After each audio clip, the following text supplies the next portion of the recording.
i amb un munt d'entrepàs a l'estil còmic han reproduït algunes frases en la història de Mourinho. Per exemple, recorden una que diu: la meva història com a entrenador no pot ser comparada amb la de Frank Rijkaard. Ell no ha guanyat cap trofeu i jo en tinc molts. Això quan parlava de Rijkaard, abans evidentment que Rijkaard fos campió d'Europa, etc.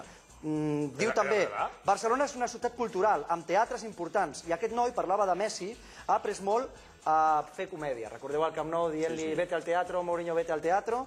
Altres com: he estudiat italià 5 hores al dia durant diversos mesos per assegurar-me que podria comunicar-me amb tothom. Rainier ha estat 5 anys a Anglaterra i encara lluita per dir bon dia o bona tarda. És a dir, que l'estratègia de Mourinho sempre ha estat la mateixa. Sempre és la mateixa. Ell, a la seva vida real, és així. És a dir, es pot viure tan amargat tota la vida o és un posar? És un posat. És un posat. També et dic una cosa, jo crec que la seva dona no està d'acord que sigui un posat, perquè s'ha tenint uns problemes a Itàlia. No, jo crec que a casa seva deu ser un cadallet. No, tots són iguals, sí, home, sí. En casa tal. Només has de veure revistes italianes, a veure si és un cadallet, com dius tu. El Inter Barça tiene morbo, pero con el chunchun que se ha montado, un Inter Real Madrid hubiera sido para verlo también.